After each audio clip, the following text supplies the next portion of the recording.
a game, but it is absolutely not, okay? This is the energy supplement from Just Move Supplements. That's right. It's damn near all gone, girl. And that's because I had to get that energy up so I can complete the workout, so I can give y'all this body, this transformation, get into it, okay? And I'm done working out now, so that's why we're moving on to the protein shake. Oh yes, it's already in there, girl. It's already made right here. This is the mixture of the banana pudding, the chocolate cake, and the buttercream cupcake. And you really want to be fancy, you can go ahead and add that blueberry muffin if that's what you want to do, girl. But for me, it's these three right here, okay? You put that with some almond milk, you mix it all up in honey, okay? Your muscles have gained life, new energy, agility. Get into it, okay? Just Move Supplements. Thank you very much. Hold up, Chief. Okay, don't forget about that TLC NutriBurst to get that multivitamin popping, because we all need a little extra. And child, if you want that sea moss that go down smooth, don't come up rough, okay? Get into the TLC Nautica sea moss. Yes, get that from me. And child, if your stomach hurt and you need to move some things around so you can be free, okay, go ahead and get that ISO tea down below in the description box. Get it all from me.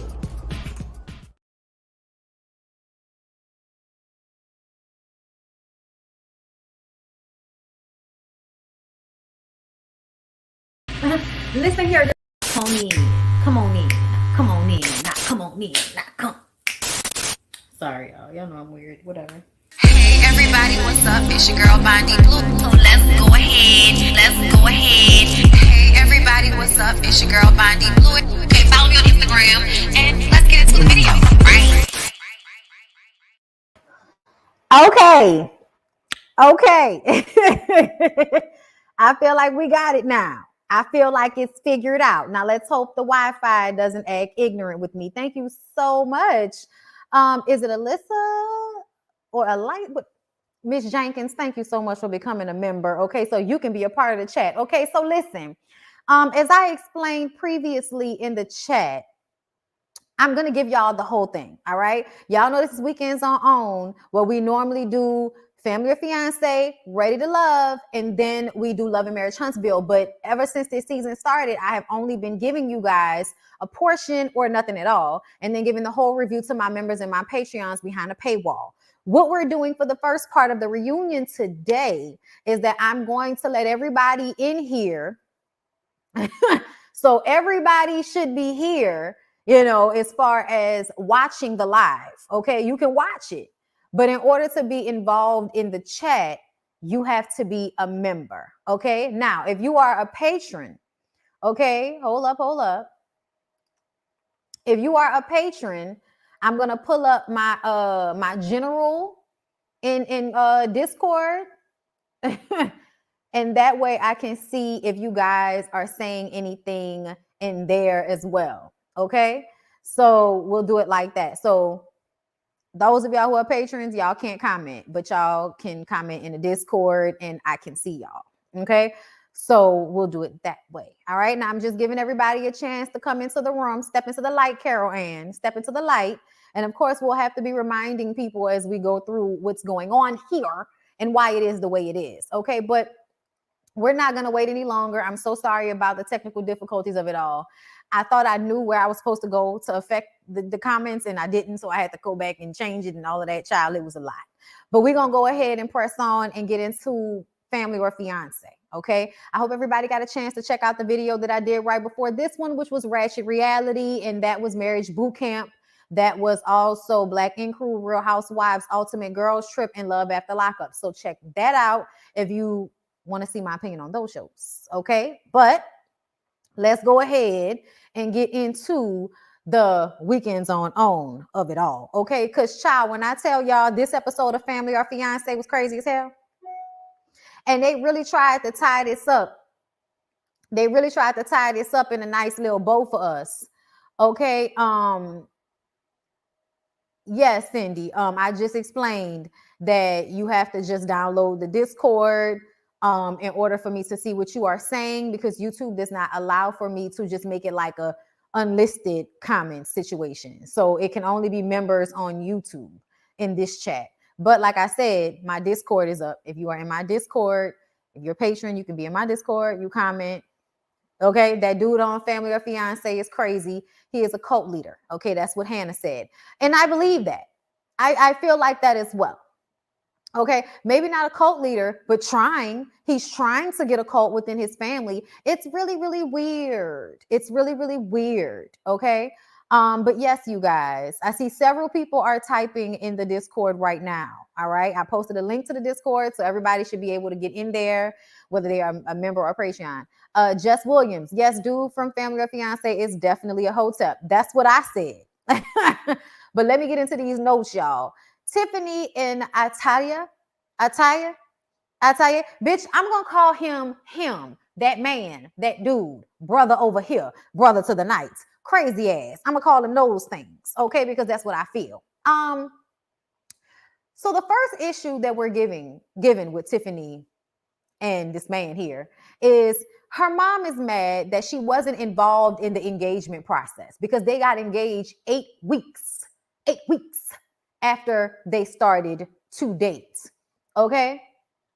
That man should be left to himself. This is why my child's mother has full custody. Whew, he also mentioned sovereign citizen. That dude triggered me for real. Well, I guess we can say what we really want in the Discord since we can't comment on the tube. He's beyond Hotep. Definitely beyond Hotep. He's trying to buy land so he can start his compound. Yes, I heard that as well. His hatred for the government is weird. Like, I get it. The government is shady. He misdirecting the fact that he didn't fight for his child custody towards his fiance. Controlling tendency. I feel like it's all about control. It's all about control. Okay. But yes, let's go ahead and press on. Okay. So he wants another child in the home. She doesn't want more children. She says that they're trying to build their business up. I said, okay, so in your mind, y'all are a power couple trying to build a business. In his mind, y'all are trying to create a sovereign state on a compound where nobody has social security numbers because then the government is in control. The government owns. I'm like, first of all, my good sir, if you were really to be as deep as you're pretending to be, then you would understand that the one thing we learned about slavery is they can take my body, but they'll never take my mind. Okay? Okay? Okay? If they can't take your mind, then they don't really have you. And you don't understand how your place of fear is them having your mind. Then people have your mind, sir, because you are so scared and so worried about what the government might do. And I honestly feel like it's a fear that you've created because of the rhetoric that you've been digesting, because you found rhetoric that validates your insecurities as a man. You want to have multiple women. That's why you want threesomes. You want your woman to just be barefoot and pregnant. You really don't want her to work, even though she wants to build businesses. You don't want to really work. You don't want to get married because it's the government being involved in the marriage. To me, it sounds like you don't want to legally be bound to her. So if ever you feel the need to pick up and run, you can do that easier. You want to do common what? No, sir. No, sir, no way. I feel like it's a way for you not to take the full responsibility. Whenever men talk that shit, that's what I feel. Because at the end of the day, do you have a cell phone, sir? Are you not on a television show, on a nationally syndicated television show, on a network owned by white people that is in some way supplemented by the government? In some way, the government is involved in what you are doing right now and just being on a television show. Yet you can find reasons to not get married and not give your child an identity in this world because you want to keep the government out, because you think if the child doesn't have a social security number, then the child is not subject to the laws of the state. White people may have convinced themselves of that because they're allowed to do those types of things in real life. They're allowed to like hold police officers at gunpoint and get the fuck out of here, and all of that. And it works. Black people just end up being killed or put in prison and under a jail for the rest of their lives. So you can play that game if you want to. But to me, it sounds like you need to just move to another country. That's what it sounds like to me. It sounds like if you really felt this way, that you would pack your bags and take yourself to a country that allows you to live exactly the way you want to live without so much governmental involvement. Because there are places they don't have a lot of running water and electricity at demand or Wi-Fi, but they probably, give you the isolation that you would like. Okay, but he's not really gonna do that because he's not really about that shit. He's just using it as a way to validate the control that he needs to have. And I feel like a lot of times people are lacking in control in their lives. They feel out of control. They feel like, especially as Black people, we often feel like our lives are not our own. But ultimately it is. Ultimately, it very, very, very much is. Okay. So it's your decision on how you choose to handle that. Thank you, Summer D. Okay. Thank you, Mary Sparkles. Like, well, okay. Thank y'all for becoming members over here. I appreciate that. Taya is stupid and he's trying to lead her down the same dumb path and she's willing to follow him. And I'm going to tell y'all, as soon as I saw them as a couple, do you know what it made me feel like? As soon as I saw them as a couple, it made me feel like he's found himself a white adjacent woman, a white woman, because she's Latina, but she's like, her family looks like a kind of, her mama look white Latina, the auntie look Afro Latina. It's the difference between having a white Latina daddy and a Black Latina daddy. Okay, that's the difference, girl. Okay, two different daddies, same lady. I think it's the same thing with her and her sister, because her sister looks more Afro Latina than just white Latina. She looks white Latina. So for me, I feel like he found in her a woman that was beautiful to him, appeasing, but she also looked like I can control her. That's what she looks like. She looks like I can control her. Shell says sister wife, Jim Jones, cult like. Hannah says, so his children won't ever work. Doesn't make sense at all. His threesome dreams or fantasies are weird, especially when his fiance doesn't agree with that.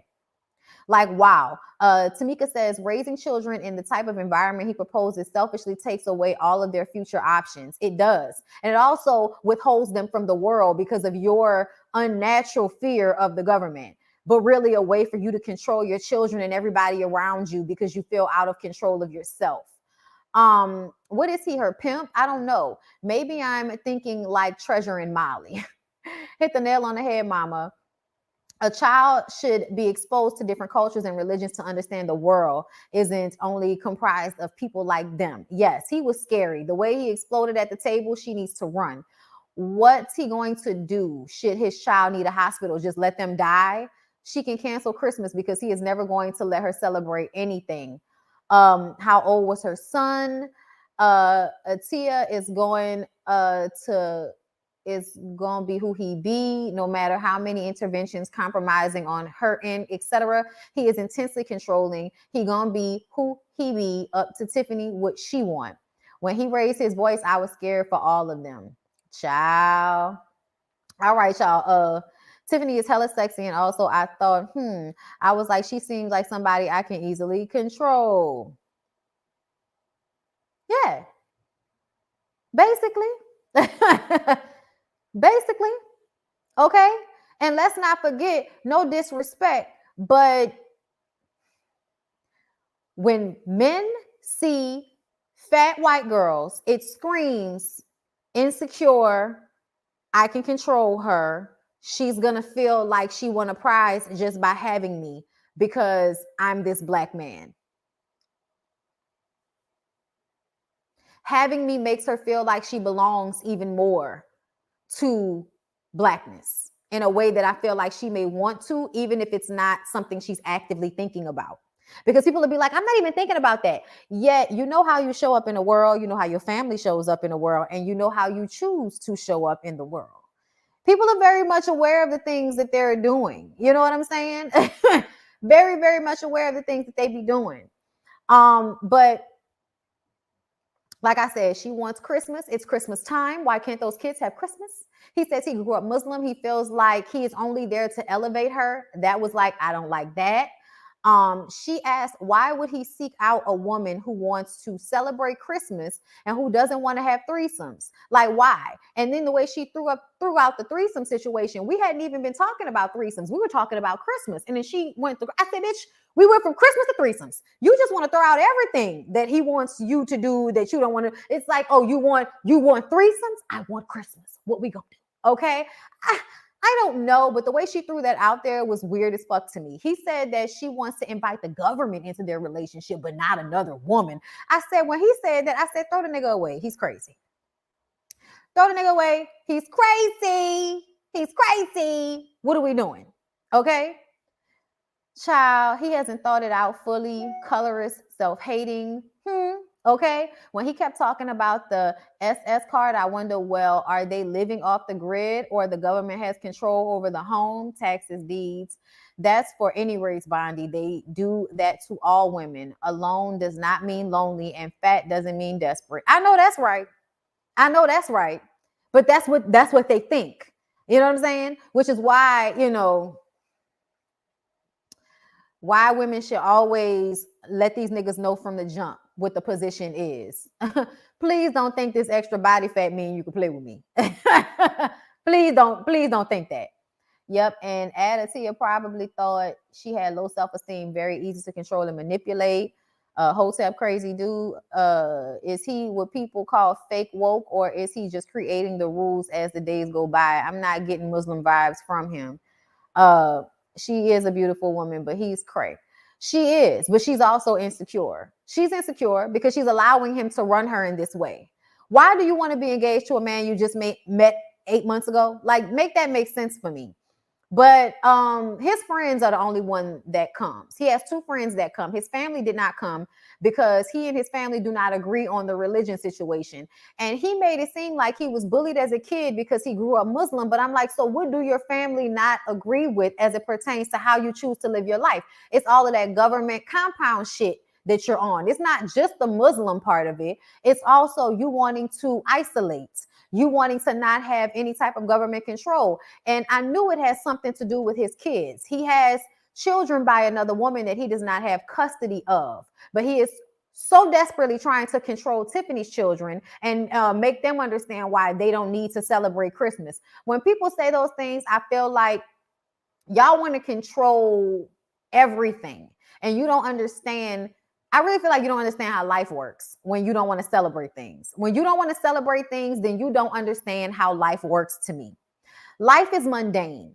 Life is everyday, same thing. If you're an adult, you have to take care of yourself. You have to do things you don't want to do all the time so that you can take care of your household, so you can take care of yourself. It's not always fun.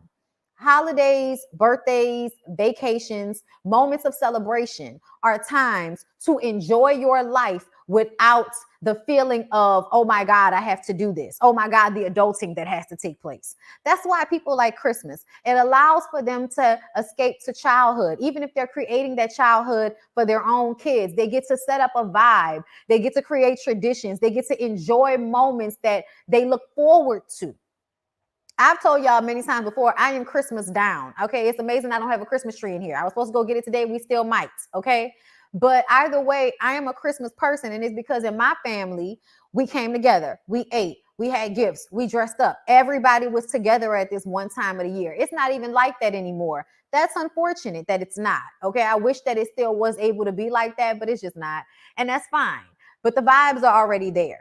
No matter what's going on around this time of the year, I will start to feel happier. I will start to feel more excited. I will start to feel that, we're coming to the end of the year. It's going to end, on this feeling of joy or hopefulness for the upcoming year. That is the mindset that I feel like most people should be in at the end of the year, celebrating that they got through it all, enjoying the things that they enjoy, and then going into the next year to do this shit all over again. Okay. So celebrations matter so that you will feel like all of the hardship is worth it. That's why you go on vacations. That's why you celebrate birthdays. That's why you celebrate holidays, to celebrate all of the hard work that you have put in life to get to a moment where it can be all about what you want and everything you know, enjoy. If that's Christmas for you, because that's the way the world has worked for so many years, then that's Christmas for you.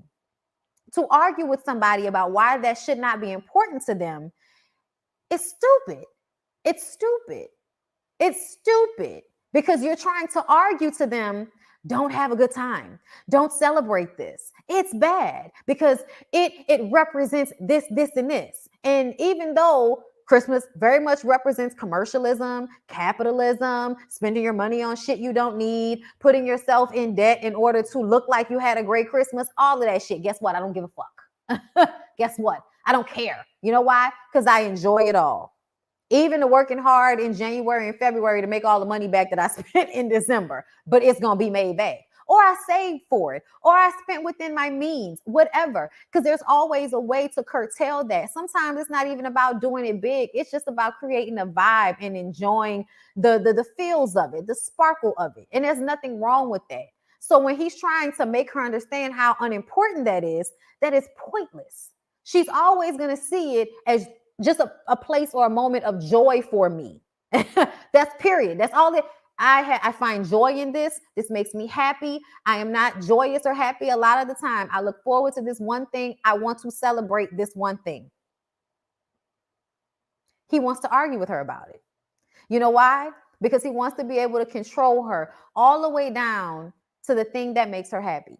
And I feel like as a woman, the one thing I have learned about not only getting older and what you have to do in life in order to stay focused and stay happy, because being happy is not happenstance. You have to choose to be happy. You have to choose to wake up and find things that make you happy, do things that make you happy, because otherwise it's very monotonous. Okay.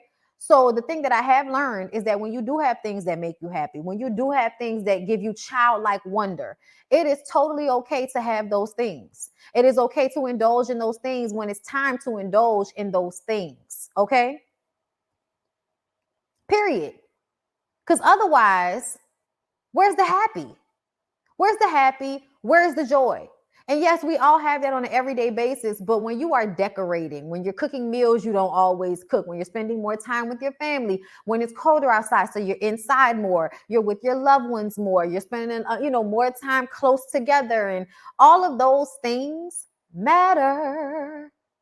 And you want to take her away from all that. You want to take her away from the things that make her happy. You want to take her away from her family. That's why you didn't want her mom involved in the engagement. I also feel like it's because in a way he doesn't value women in that way. So because there was no man to go to and ask for her hand in marriage, what do I need to go to her mom and ask for her hand in marriage for? And then he acts as if he did when he really did not. He really didn't. He asked for her ring size. That's not the same thing as saying, hey, I want to marry your daughter. You know what I'm saying? Like, that's not the same thing. Preach, Bondy. I try to always surround myself with happiness and celebrating holidays, especially December, since it's my birthday month. Oh, I know that's right. Okay. It's my mom's birthday month, and it was my parents' anniversary on Christmas. So it was always a time to celebrate and be joyous. If you didn't get anything any other time of the year besides your birthday, Christmas was the time that your list was met. Okay. He's too crazy to even waste your time trying to reason with. Exactly. I think it's because growing up as a Muslim, you aren't really supposed to celebrate Christmas. And I get that. You don't have to celebrate shit, but don't be with the woman who already has a child and they have traditions that they do. Come in trying to convince them they shouldn't want to do those things because that's not what you grew up doing. You need to find you a woman who is Muslim and understands how you feel, and you choose to live your life that way. Like, hello. But the truth of the matter is, it's all about control. Yes. He told her that he should be her joy. What the fuck? Yeah, no, sir. That's not how any of this works. If you think that this woman is supposed to disappear inside of you when y'all get married, that's not how any of this works. If you want to be in a happy marriage, anybody, you have got to have some autonomy. You have got to have some autonomy. If not, you're not going to be happy. You're not.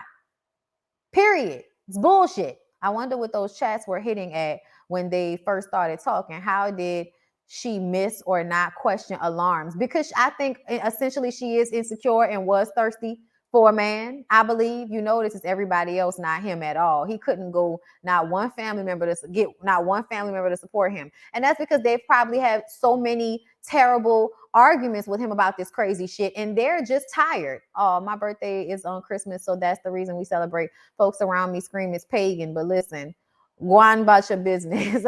Okay, listen. And another thing, I don't know if they know, all of this shit is pagan. Argue with me. All of it is pagan. Look it up. Look it up. Most of it is, especially Christianity, is comprised of pagan religions. And as it pertains to the Muslim religion, I don't really know much about it. I'm not going to disrespect anybody's religion. I respect everybody's religion. But I also feel like, just like Christianity, there are a lot of misogynistic things. And I feel like Black men find empowerment by misogynistic ideals because it makes them feel powerful over the only people they actually feel powerful over, which is their women. And it is no different than back in the 50s and 60s, where Black men had to be subjected to all of this racial discrimination, microaggressions, and violence in streets with white people, and then come home and exact that violence on their family members, their wives, their children. It is no different.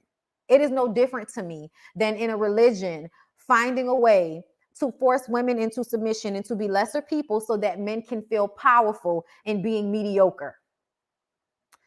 Because to me, that's a lot of the times what that screams to me. Validate me, celebrate me, love me, care about me. Everything has to be about me because I have a dick and I'm the man. And this Bible, this book that, God wrote, says that you have to go along with this. So eat this.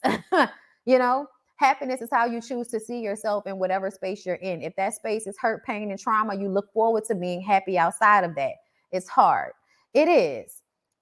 He didn't grow up Muslim. That's why he's not talking to his family. That's what I thought. When he said he grew up being made fun of because of the Muslim shit, I was like, you lying. You're lying. Your family sounds Christian, but whatever. Shonda Russi, thank you so much for becoming a member. Remember, only members and Patreon's comments are being read during the broadcast of this live. Thank you, thank you, thank you. Okay, it's also a way for you guys to support me. Support me. Also, no, that's not right. I have to change it. Hold up. I'm gonna put my Cash App up here too. Okay. All right. Okay. Say what you want. This is a job. Okay. All right. And we're moving on. All right. My husband is Muslim and it's fine with me and the kids celebrating Christmas. He understands it brings us joy. You'll just want to be a cult leader. He just wants to control. Men need to realize that Black women, not men, are the most disrespected and unprotected. Not your family sounds Christian. Yeah, he's a bucket of lies. I am loving this live, Bonnie. Thank you. I couldn't wait for you to talk about this Hotep wannabe cult leader. Sooner than later, he's going to isolate her from everyone, including her child, when they become of age. It feels that way. There you go, Summer. I don't know what that was for. For me and my family's Christmas, it's everything. And this year is going to be very emotional because I lost both my parents literally 3 weeks apart. Dad in April, mom in May. I'm so sorry. That's tough. I know how it is. Those like first few Christmases after you lose a parent or parents. Whew. I'm gonna pray for you, love. Hey y'all, I'm late but happy to catch the live. Hey Tina. Okay, we happy to see you. What's going on in the Discord, people? What's going on in the Discord? Okay, so she better run if she doesn't want to end up in a cult on an isolated island. Okay, Miss Fab says, red flags. Once I see the lights and hear the music, I get happy, but we know for sure it's pagan. Like it is. And he didn't let his family friends talk. Right. Regardless of the religion, men look for the rules in the books to make women weaker. It's not Christianity. It's the people who manipulate some men. It is the Christianity because I need for you to understand that the construct of it, the creation of it as a religion was meant to control. Like that's why there are religions, because people were supposed to control. Everything beyond that was just your own family spiritual connection to, before they decided to put all of the pagan religions together to create Christianity. Okay. Not because it doesn't have true meaning in it, but because it was created out of people's connections. Like people had real spiritual connections, but it was always indicative of their family line. It was something that was personal. And then somebody decided to create a one size fits all to religion for everybody. And that is how you got, your Catholicism and Christianity and all of this other shit. The actual creation of it for you as it is seen today was a control mechanism. Because before that, everybody's spirituality was just amongst them and their families. It had nothing to do with anybody else. Y'all, before they created this for everybody, everybody's spiritual practice was about them, their family, their ancestors, their line, and how they practiced their spirituality within their household. It was not everybody in this area does this, kind of, sort of, but not really. Like there were always still variations because spirituality was very much something that was personal, a personal connection, not something that was created and given to people in the way that it is now. Okay, so understand me when I say that it is used to control, because people realize the power in controlling people's spirituality. So they decided to take them all together, create a mosh podge, take things from different ones, and then feed it to y'all like this is the ready-made, one size fits all God cure. There you go. Okay. But deeper conversations for other times. But yeah, let me get back into these notes, y'all. Okay, so Tiffany wants to know why he proposed so soon and why he didn't include her mom. Her mom doesn't like the fact that he didn't ask for her hand in marriage, so he decided to join the Muslim religion and therefore ostracize his entire family. He calls her mom a liar about not asking for Tiffany's hand in marriage, and he says that he texted her about the ring size. She says, yes, but you did not ask me to marry my daughter. You just asked for a ring size. He wants her to be more feminine while he goes out and does what he needs to do. We talked about that. And he says that he wants to be recognized as common law married. And Tiffany's aunt says if Tiffany needs a piece of paper, then he needs to take that into consideration. And he said that she doesn't need the piece of paper. She thinks she needs it. See, when you start to try and invalidate what I want or need, talking about it's what I think I need. Well, yeah, nigga, because everything is a thought. Everything is a thought. What's your point? It's a way to invalidate how her mind works. And that's what that's the beginning of it. Like that's how you get somebody to not trust their own intuition and trust their own mind, but to solely rely on yours is to make it seem as if you have a more understanding than they do. That is not a balanced or equal relationship. And he pretended by the time we got to the end of the relationship, the episode, like we now understand balance. You do not understand balance. Hey, Bondi. I just got an article on Instagram called Blast TVJ for 1,000 for it. Oh, thank you so much. Thank you for the super chat. I know I am aware of that. But yes, back to family or fiance. Okay, and then he says he wants to be recognized. I said all of that. Tiffany not having the threesomes. I like the way the aunt checked him and said that if your wife needs, a marriage license to be happy, then that's what you need to be worrying about. Stop with the bullshit. Because he was like, well, what about what I need? And she was like, well, what you need is to worry about what your wife wants. Okay. Tiffany is not having threesomes. Hell no. At dinner, they discussed the relationship between Tiffany's son and him. And she said it's progressing. It's better now. And I'm like, no, I need to see the son. I need to see him. I need to hear what he has to say because I don't believe it coming from you. Christmas makes Tiffany happy and he doesn't understand why. So instead of allowing her the happiness, he wants to argue about it. He basically wants to live off the grid. He doesn't want the child that they may have to have a birth certificate because the government owns the child and they are just babysitting. I said, this nigga's crazy. That is not how, so you're just babysitting? You're just babysitting your child. So is that how you think of what you do with your children that you don't have custody of? Nobody understands what he's talking about. When they ask him to explain it, he gets angry, starts screaming, and loses his shit. And that's when he lets it come out that his ex went into custody of the children without him knowing. I'm like, is that because you don't read mail or answer to government summons?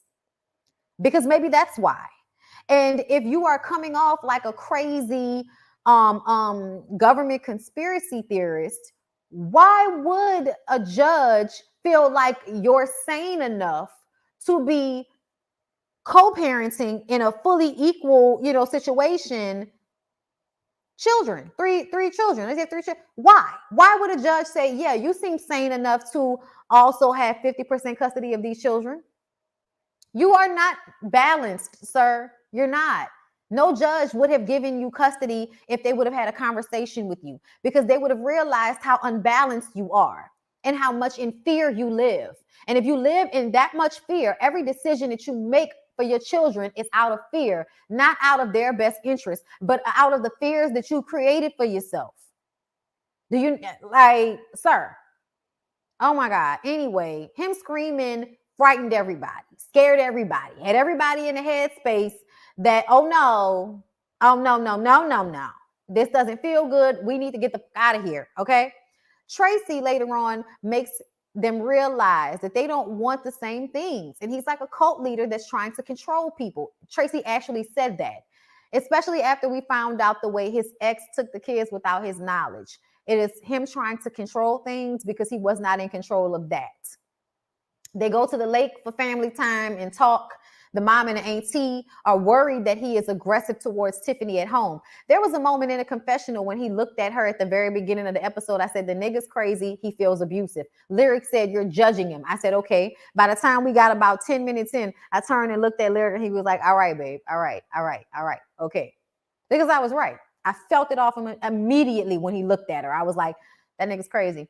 So at dinner, he explains that he was bullied because he was Muslim and because of his name. So he wanted to separate himself from certain indoctrinations. He didn't really elaborate, but now he's saying that Christmas is okay. Now he's calm. Now he's being emotionally supportive to Tiffany's mother when she cries. It all looks great, but I don't trust it.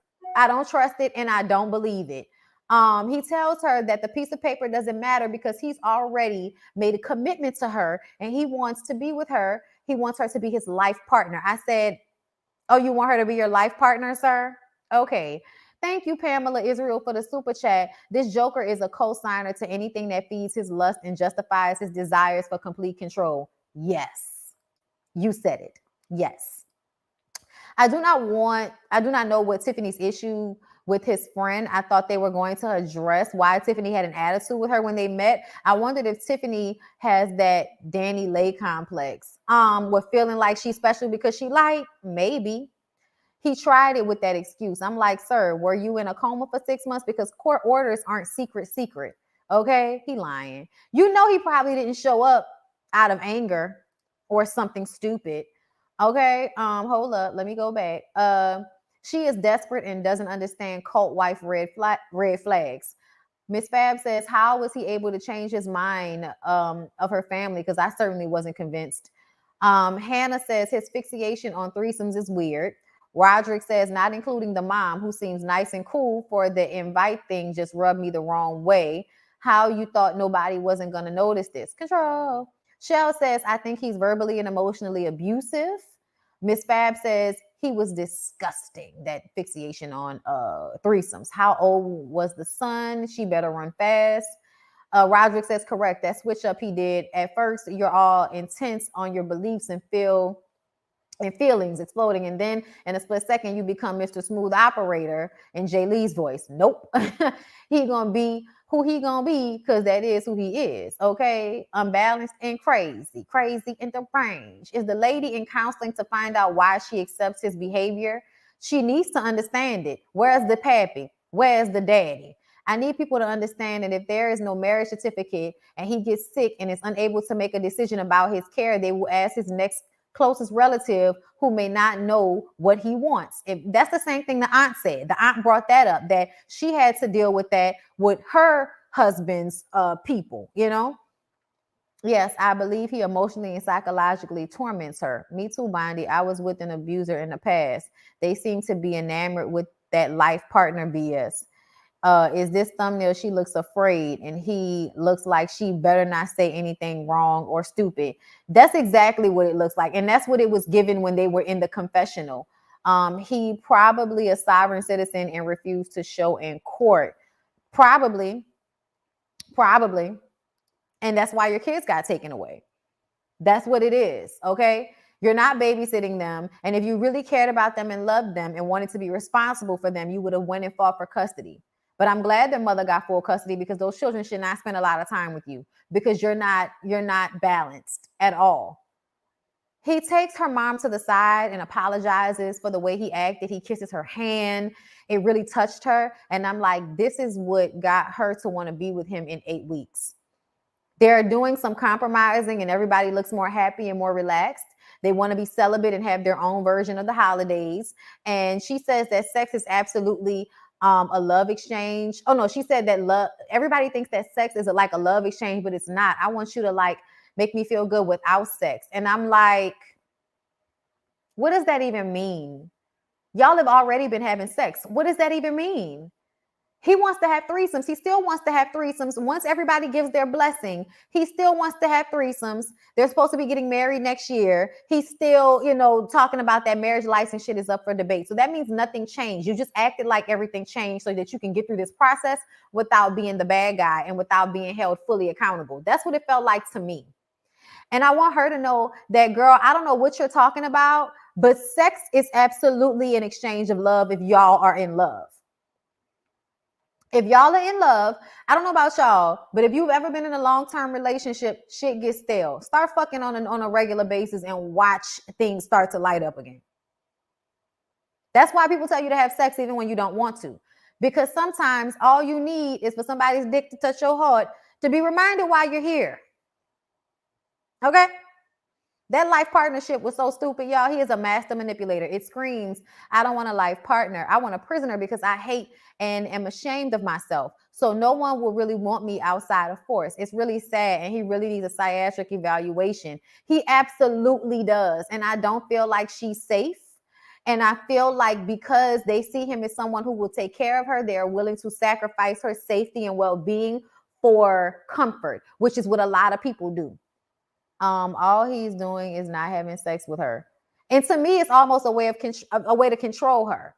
But he's probably still gonna have sex with other people. She's buying that bull he's selling. Oh my God, her family needs to save her. You can't save somebody that don't want to be saved, Savannah girl. Okay. 500 people in the room. Hey, y'all. Okay, we're about to move on from family or fiance. Y'all know everybody gave their blessing. I would not have given mine. I don't believe that he's changed. To me, yeah, that hey B Stokes, yes. His switch at the end seemed not genuine, and he's gonna be back to his same old ways in no time. As soon as she does something he doesn't like, all of that control and craziness will come tumbling right back down on top of her head. It's a soul tie no matter who you sleep. Right, no matter who you sleep with. Celibacy ain't gonna save you, sis. Yeah, it's not. It's really, really not. It's not. But yes, y'all, that was family or fiance. Crazy as hell, y'all. Let's go ahead and move on. We're gonna move on to Ready to Love. Okay, which was actually good and interesting. Y'all, I forgot I needed to edit out who went home this episode, but that's okay. I'll make sure it's all ready for y'all next week. So y'all know what y'all need to do for me. Also, if you want to be in the chat, if you want your comments read, then you should absolutely become a member to my channel or Patreon. Okay, it's a way for you guys to support the channel. All right. And yeah.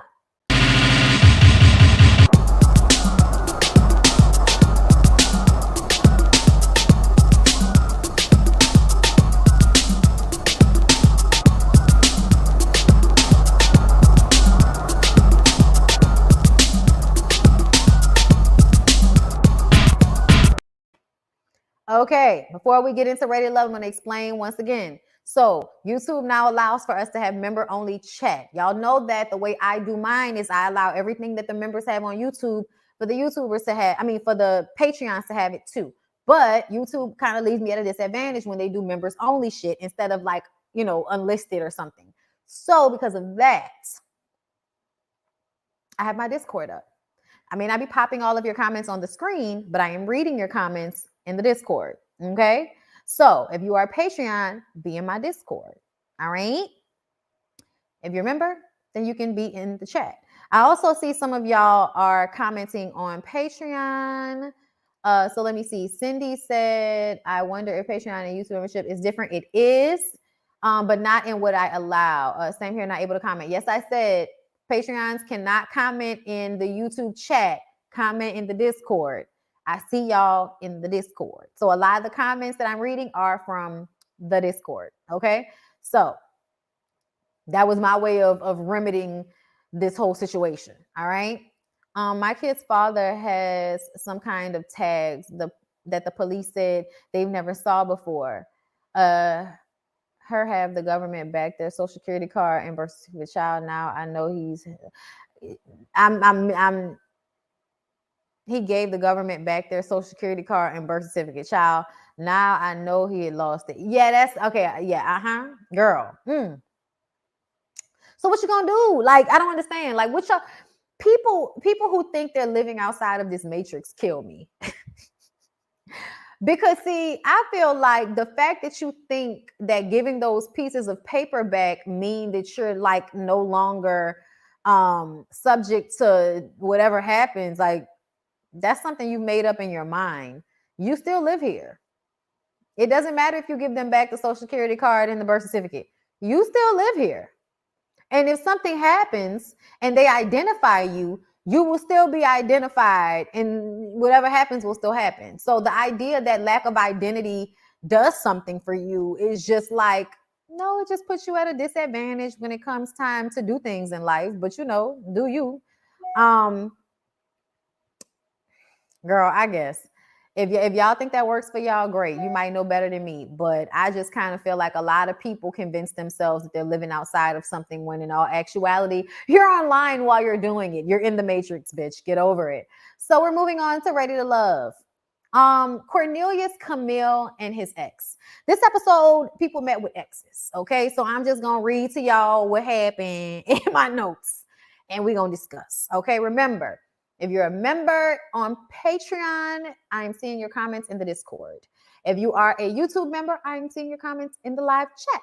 Okay, side note, driving and traveling are the same damn thing. Sovereign citizens. Child.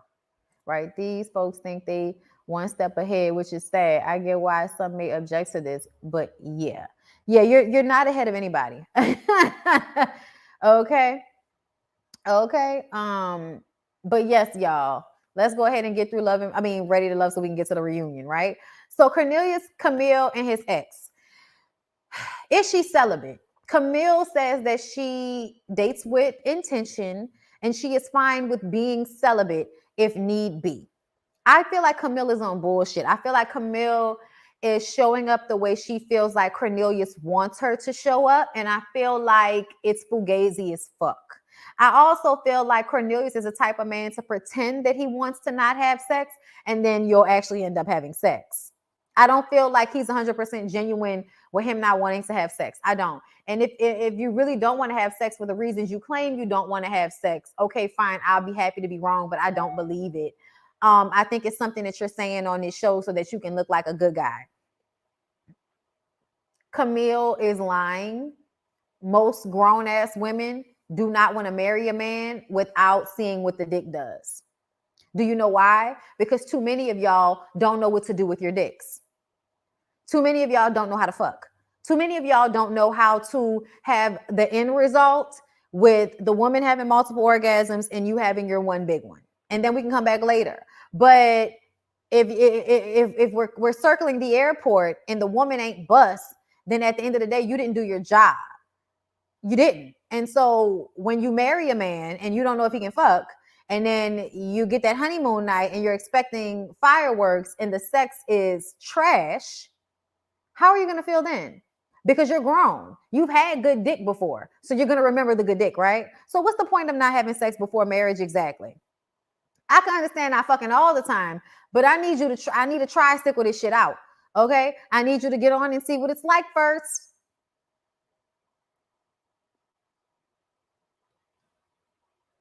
I'm just saying, y'all. I'm just saying. But I'm going to move on from there. Okay? Camille throws it out there that she has been engaged 3 times, but she's worked on herself and she feels as if she's really ready to love. Okay?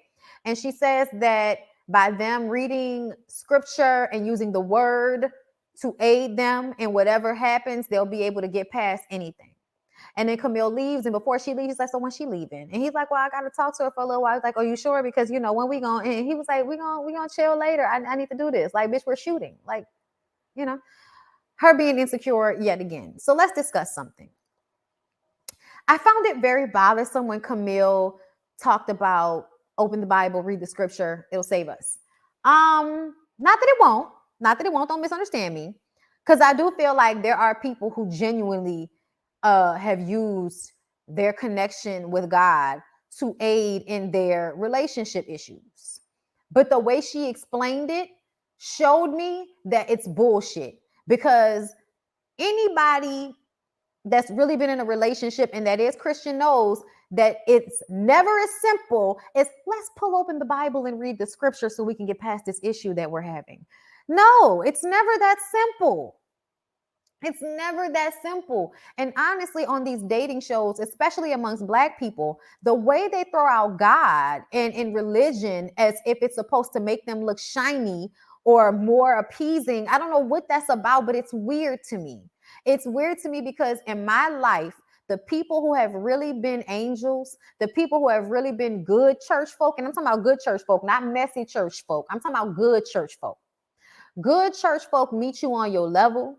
Good church folk do not use Jesus, sanctified, filled with the Holy Ghost words every time they talk to you.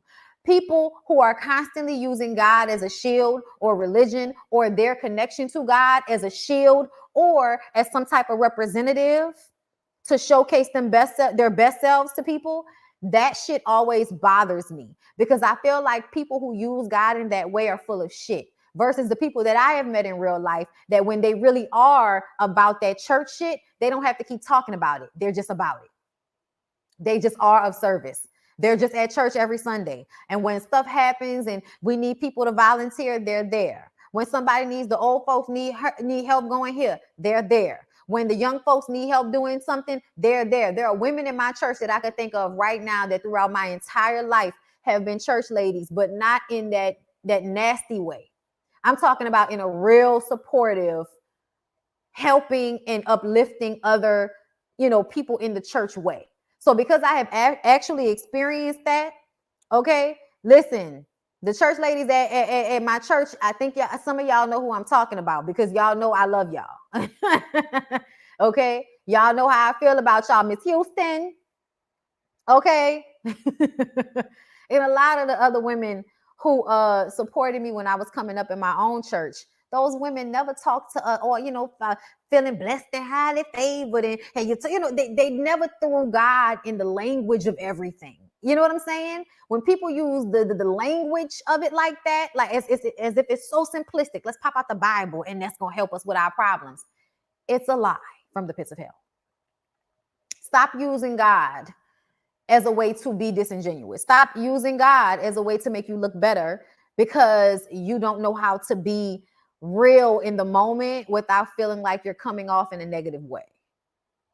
I know a lot of people, you know what I'm saying, may not feel me where I'm coming from with this, but I thought about this because I felt like it was annoying to me. Camille is crazy. Why? Look, Hannah said Camille is crazy. Why does he still want to be with her if he doesn't like when she's possessive? Thank you. Too many of them don't know that Black women fake their orgasms. Exactly, Bonnie. I can't stand people who always use God's name every time they talk to hide their true self. Yes. And, it's like I said, some people, I'm going to tell y'all why it bothers me because, no disrespect, clear people. But I always recall people like Joel Osteen that smile in your face and kind of come off demonic, but they preach and they scream Jesus and God, and then secretly they're doing terrible things. I have seen that a lot. That people who use God as some type of posturing, it's to hide all of these really dark like spaces in themselves. And so when they come with all of that, Jesus, light, God, da, da, da, like it's it's fake. It's fake. It's posturing.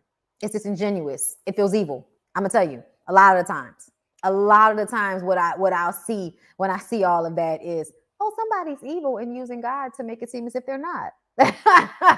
I'm sorry. Woo! Somebody crazy acting like they're not crazy. You are so on point about church people posturing. Okay, thank you. Y'all feel me. All right, I'm back over here. I was in the Discord. Now I'm back over here. Definitely prosperity preaching pimps. Okay. You are so on point. Thank you. Right. And yes, to both of your comments, Crystal. Right. Jesus met people where they are. Yes, exactly. Do you see what I mean? Okay, then we understand each other. Moving along. So the ex Cornelius ex-girlfriend, we was here because she was like, her answers sound good, but what's underneath? She read it. So then Phil, Shiloh, and Tecia and the ex. Tecia comes in last, did not like the seating arrangement. So instead of moving, okay, being like, let me sit close to Phil. And like, because I don't know if y'all saw, Mumine and Sydney both moved themselves in the seating arrangement during their dates so that they can make sure they were sitting next to the man versus TC is sitting there furthest away from him and then allowing the anger and the resentment and the insecurity to showcase in her body language. I really hope that watching herself on the show showcases like how you can see her insecurities on her, and also how her being calculated and, you know, her being very maniacal about things. I'm not saying that right, not maniacal. Her being a stick in the mud in a way, very controlled, very manipulative, very calculated. I want her to see herself so that she can stop having to live in that space. Because next to Shiloh, you look uptight. You look like it's just a bad thing. It's a bad thing because Shiloh gives off a level of sophistication just as Tecia does, but she also has this very relaxed, sure of herself energy that Tecia just doesn't have right now. And I feel like the moments when she has to be around another woman that's comfortable within themselves, she turns into like a little shell, like a turtle or something like that. You know, she might pop out and snap at your ass, but she's gonna go right back into her shell. Like that's what it feels like with Tecia. But she really didn't like this situation at all. She felt like she was being overtalked. She didn't like the seating. And when they asked her what a man might say were her red flags, she was like, well, I'm not going to discuss that with you. Anytime people are trying to get to know Tecia and ask her things about herself and she doesn't want to answer, she's like, we're not friends. I'm not going to answer that. Like, girl. And Phil didn't like the fact that Shiloh asked his ex for his red flags. And I was like, Phil, it's not just about you finding out things about them. It's also them finding out things about you, which is why this dating process will continue on after just this date with the exes. Like people are still making choices on who they want to be with. People are still going on dates with other people, regardless of the fact that y'all are meeting the exes. So this is not the end all be all for the relationships. You know what I'm saying? So it makes me feel like Phil doesn't understand that people are going to want to get to know you too, because there's a level of mystery about Phil. And that's what I said about him showcasing a different version of himself to different people, because it always makes you feel like, do you really know what's going on with Phil, or is Phil being fake genuine? Okay. But moving along, Frank, Mumine, Sydney, and the ex. The ex is Caucasian. And I was just like, well, yeah, that feels about right. But it also didn't make me feel a way, but I'm not gonna lie. So I'm like, Frank, do you really date black women? Or are you just on this show for a come up and you're really one of those black men that damn near exclusively dates white and white adjacent women? It's a reasonable question based off of the way black men usually move sometimes when they do like them a good white girl. But this young lady, I think her name was Leah, because I don't want to just keep referring to her as the white girl, but I'm going to refer to her as the ex like I did everybody else. Frank's ex was cool though. She was cool. Like I didn't feel, I didn't feel like she was giving energy the way I felt like Naeem's ex was, like she still wanted him. But moving on, Mumine says that she didn't expect Sydney, but she's not worried. And this is what I like about Mumine. Even though I feel like essentially Mumine is a woman that wants to be in a relationship badly and wants to be loved, you can see that about her. But I do love the fact that she knows how to carry herself. If she is bothered, she's not going to show you, and it's not going to be in her movements. When Sydney was asking the ex all those questions about Frank, Frank was over there touching on thighs and holding hands and then making faces and shit at Mumine. And I was just like, that's why Mumine ain't worried.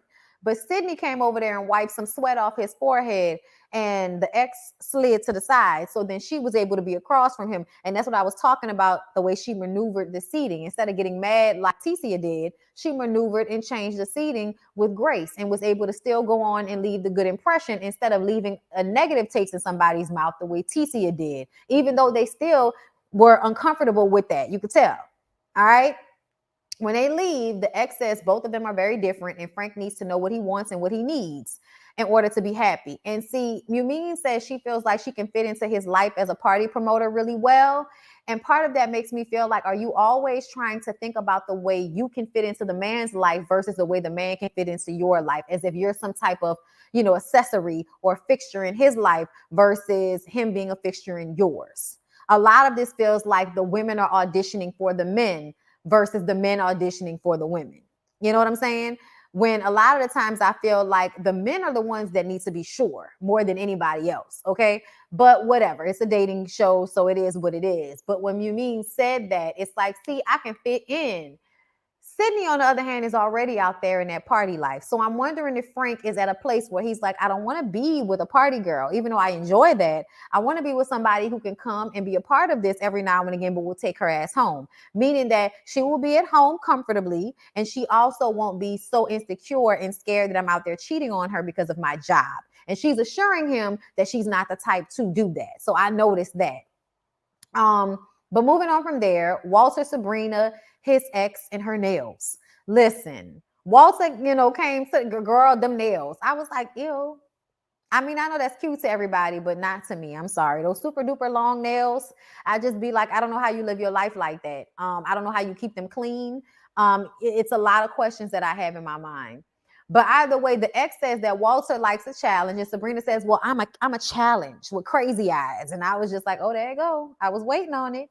Okay, I was waiting on the crazy. Here you go. Sabrina says when it comes to Walter, she knows, whatever she needs to know. If there are any questions that she has, she can ask him. She doesn't need to talk to his ex about it. And that's when Mumine walks in.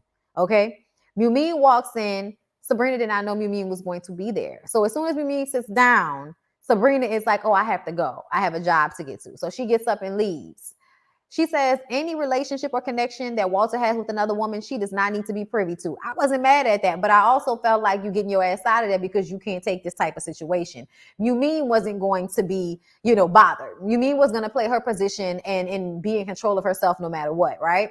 So Mumine sat in Sabrina's seat when she left, and they continued on the conversation.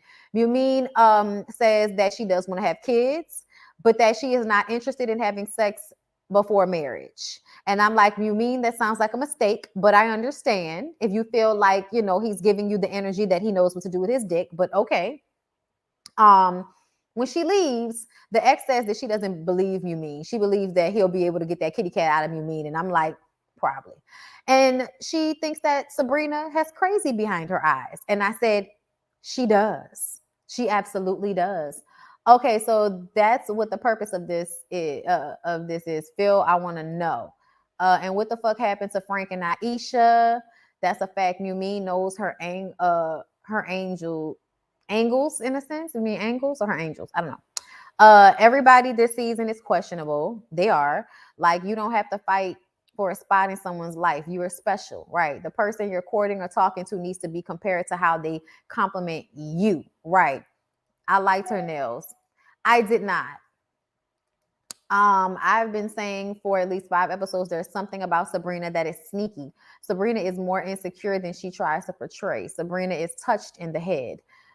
Crystal, I think you might be right. Okay, hold on. I'm reading y'all comments. There's a reason why leaders in religion are the one doing most of the bad things, cheating, rape. I have the same thought. Frank seemed to date only adjacent white girls. Okay, Hannah, you there. This episode made me see Frank and wanted him to go. Y'all wanted Frank to go? Phil, Dante, and Walter are my go-tos, but Mumine and Zadia, beautiful. Yes. Y'all, what are we talking about? We're talking about family or fiance because I'm live right now. Me personally, I'm glad they had the exes on here. Kind of tells you about the person and what's really up. I agree. I agree. I'm in angles. No, I feel you. I feel you. I don't understand how Sabrina acted like everything was good on the date with the ex, with Walter, but then at the end you say the guys aren't reciprocating. I thought you weren't concerned about Walter. I don't even know what she was talking about, but we're gonna get to that. I feel like production hid Sabrina's crazy for a long time. I do too. So Shiloh, Zadia, Dante, and the ex. Zadia did not know that she was coming to meet the ex or that Shiloh was going to be there. Okay. Dante's ex is still interested in him. Shiloh asks, how do you know if he's into you? And then Zadia says, okay, and to piggyback off that, how do you know if he's not into you? Like, what's the warning shot?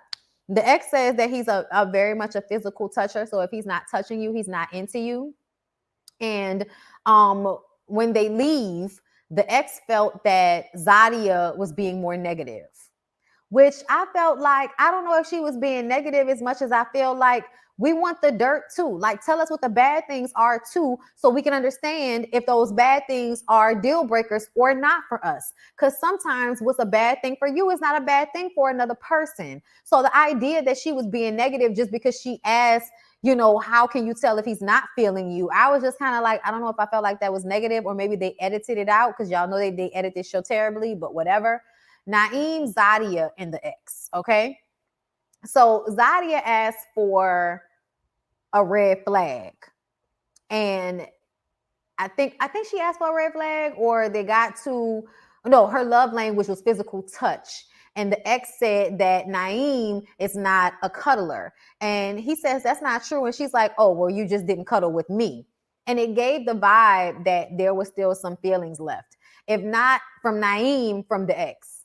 And then after Zadia showed up in her, you know, her cute little outfit, she participated, she laughed, she drank, she had a good time, right? After she gets up to leave, the girl basically says that she didn't like her. She didn't like Zadia. And that Zadia may not be able to be emotionally supportive, which I can understand because she has boundaries up just like he does. But I feel like when his boundaries come down, then maybe hers can come down too. But I don't like how this sounded to me, especially when a friend was like, where the ex was like, oh, well, women see you as a come up. And I was like, are you trying to make her seem like she's using him for a come up or something? That girl don't need to use him for no come up. That girl don't need to use him for no come up. And it felt like you were saying that because you wanted to make yourself seem like the better option in a situation where you were not supposed to be an option. Okay? Phil needs to go. That's how you feel, Jazz? Okay. Zadia really shocked me these past couple of episodes that X still wanted Naeem and she wasn't going to say anything positive about whoever came to that date. That's how it felt to me. I think Zadia's energy was just off, but that might have been an excuse to say she wasn't feeling her. Right. Yes, Crystal Brewer. I thought Sabrina was touched from the initial entrance. Then she seemed sane after. I was right the first time. I concur. Especially when your boy was asking her about the Korean and she was acting like she didn't know it, but then she was speaking Korean to Sean or something like that. I was like, girl, get the fuck out of here. Anyway, Sydney and Phil go on a date because she was intrigued by him. A lot of the men swarmed her when she first showed up and he did not. And that made her interested. I'm like,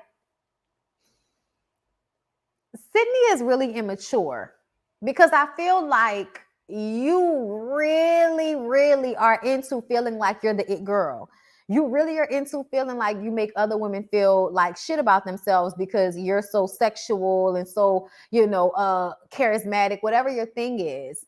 You are so used to being able to take men's energy or take their focus that when a man does not give you that energy, you are paying attention to him now because he's not paying attention to you. And Phil is smart enough to know that, which is how he gets the attention of these women when they would probably not be interested in him if he were actually showing that interest initially.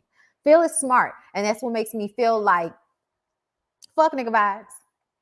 So they talk about their upbringings and if they want kids. It was a really cool date, but just casual conversation. And they were definitely flirting and feeling each other. And I was like, Phil, this is another time where I've seen you kind of switch up your energy to this kind of, mysterious. Like he's flirting, but the voice is deeper. Like I was just like, Phil, I see you switching it up because she's giving you sexual energy. So now you're turning into sexual Phil versus supportive Phil versus business Phil versus open, Shiloh hobo chic Phil versus hood Phil for Aisha. Okay, so the men meet up, and Frank says that he has his hands full with Sydney and Yumine. He doesn't know which one he is feeling more.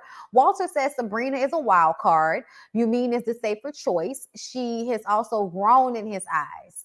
I honestly am interested in Walter and Yumine. Something about that makes me feel good. Naeem says that Zadia handled herself well. The ex didn't like Zadia though. And Walter said something that was confusing. He says that Zadia is taking advantage of Naeem not seeing the bigger picture. I didn't know what that meant, but it made me feel like everybody sees Zadia like she's some type of bitch. And, he may just be looking at her body because that was another thing that his ex mentioned. Oh, she got a fat ass. That's all you care about. Dante is feeling Aisha as well as Zadia and Shiloh, which reminds me of last episode and why Aisha seems to have been trying to force Zadia to make a choice. And it's because Aisha is now feeling Dante. So if you're really feeling Naeem, then just go and be with Naeem instead of fucking with Dante, while Dante is also fucking with Aisha, Zadia, and Shiloh. But y'all notice that Aisha wasn't on anybody's dates. Did anybody notice that? Okay. So now I feel like they were cutting that scene up last week where we were seeing Zadia and the energy was weird, because we were feeling like ain't nobody asking you to choose, but that was because they edited the scene in a way that made it seem like that. But obviously Aisha wanted Zadia to make a choice because they're both vying for Dante. So now I see why Aisha was pressing Zadia. Cornelia says he had to calm Camille down when she was leaving, that possessive shit again. Camille and Sabrina are on the bottom. Sabrina stays, but she is very pissed off because she feels like the men have not been putting forth any effort the way she has. And the week that the women were on a chopping block, she didn't hear from any of them except for Walter. So she can't keep putting forth more effort than they're willing to put forth in the situation. Okay. But either way, Sabrina stays and Phil ends up sending Ticia home. Okay.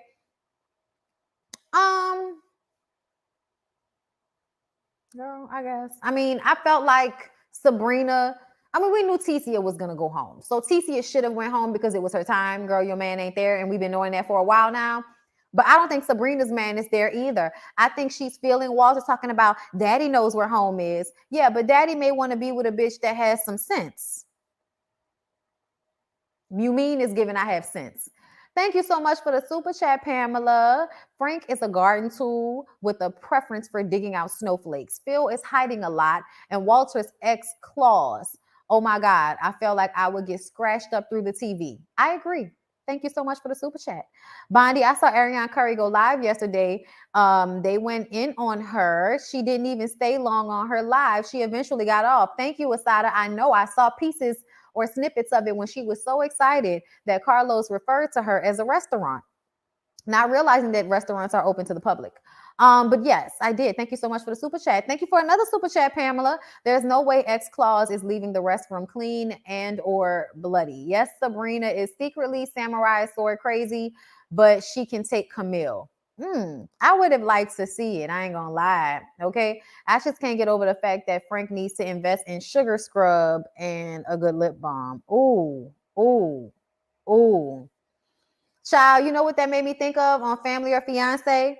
The man and he was ashy. And I was like, see, if you was a black woman, you wouldn't have been ashy on national television, but you were. But anyway, you guys, y'all know what it is, okay? We about to go ahead and get into this thing here, okay? I'm going to pull up a little waiting room music. I went to the restroom right quick, and we're going to be right back for Love and Marriage Huntsville. Okay, if you're not a member, if you're not a patron, then I can't see your comments. So you might want to become one. Okay, and don't forget that I am giving exclusive content. We are currently doing a read along with The Pursuit of Portia. Okay, I'll probably give y'all another episode of that tomorrow. Okay, so be on the lookout for my members and my Patreons. We're doing that read along. But yes, the next 2 parts to the reunion will be members only, meaning that if you are not a member, if you are not a Patreon, you won't even be able to see the video. Okay, today y'all can see it, but you can't chat or comment unless you're on the playback. But if you're in the chat right now, I can see you because you're a member. If you are a Patreon, I can see you because you are in my Discord. Okay, they said Naeem was a retired football player. Child, nobody care. Nobody know. Sydney is a booty model. She got like 20,000 followers. The niggas be talking about how deep she is, and I be like, she don't be saying nothing deep, nothing deeper than the other women. Right. Hey, Amani girl, how you doing? All right, so like I said, y'all know what y'all can do. Like the video, give me a second, and we're gonna be right back, okay?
Listen here, girl. I know you think it's a game, but it is absolutely not. Okay, this is the energy supplement from Just Move Supplements. That's right. It's damn near all gone, girl, and that's because I had to get that energy up so I can complete the workout, so I can give y'all this body, this transformation, get into it. Okay, and I'm done working out now, so that's why we're moving on to the protein shake. Oh, sorry, I dropped my mic.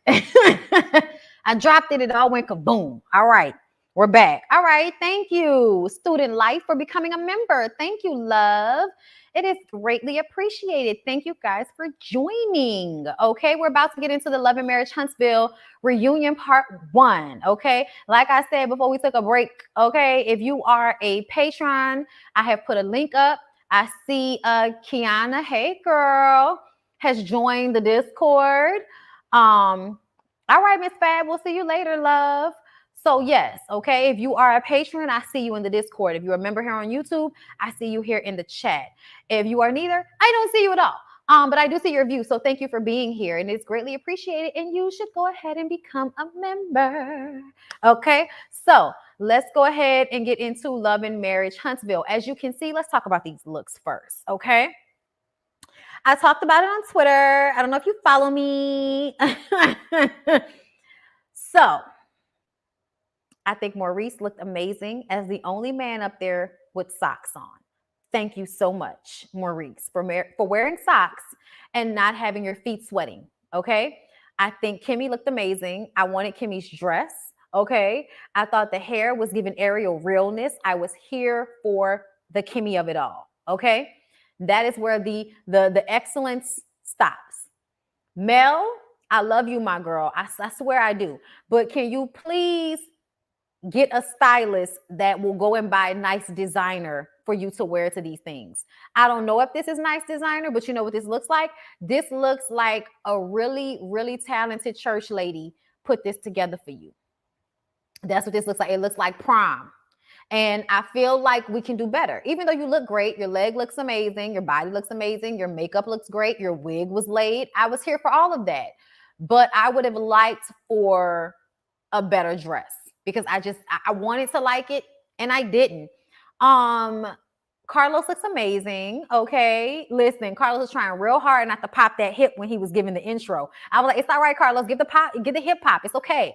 Because he was like trying to make sure his feet was square so he could keep, himself being straight upright. Because as soon as he was getting it, so he was like hip hop. And then he brought it back. I was just like, you could tell him telling himself, don't hip hop, Carlos.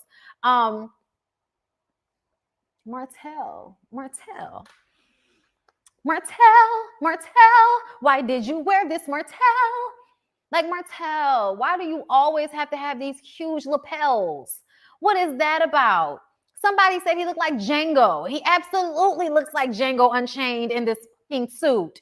What is this? What is this, Martel? Oh my God. Can the suit fit? If the suit doesn't fit, you must unbutton it. Okay? Unbutton it. This is a Rico Chappelle original on Melody, a hit or miss with Rico. It was Rico Chappelle. So, like I said, a stylist to get better name brand for you. Because I feel like if you keep getting them made, they're going to keep looking. Yeah, no, I'm not a fan, Rico. I'm sorry, baby. Okay, I'm sure. Listen, I've seen other time Rico has showed up. This time it was definitely giving country lady church chic. Okay, the church got a ball every year. This was she wore. All right. Somebody's daddy's prime suit. Yeah, Django over here. And Tisha, my girl. Tisha, my girl. Your body and face are too beautiful for what you gave us here today. This is Kiki Shepherd when it comes to the dress. And that hump, was the hair supposed to move? Did you go and get your hair done by Wanda stylist? Like, what was going on? Did you and, Marcel's alleged mistress that does you and Mel's hair, that's Martel's cousin, did you stop going to her? Did she do this to you? I don't think she did. This was terrible. Y'all, the hair looked like it's not moving. Why did Tisha feel like this was the way? I don't like the dress either. I think the dress looks a mess. I think that Marceau looks amazing. I loved his blazer. His blazer was beautiful. And the brooch. He would have been damn near perfect himself if he would have had on socks. But he didn't have on any socks. So yes, y'all. Okay, we talked about the looks. That's how I feel about the looks. It's definitely giving Showtime at the Apollo. Yes, it is. Okay, Showtime. The Apollo feathers. Okay.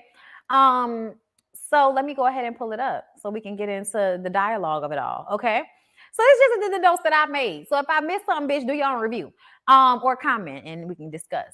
So Carlos goes around at the beginning of the reunion talking to the cast like he's Black Andy Cohen, and I'm here for it. Everybody is not happy that they're finding out that Carlos is the reunion host. Apparently, they did not know until they showed up. Messy Carlos. And y'all wonder why we don't want to give y'all our questions before we do interviews. Because any good producer knows that, no, we need honest reactions. We don't need your rehearsed answers. Thank you, though. Kimmy can't walk, but she looks good. Okay? I pointed that out in my notes.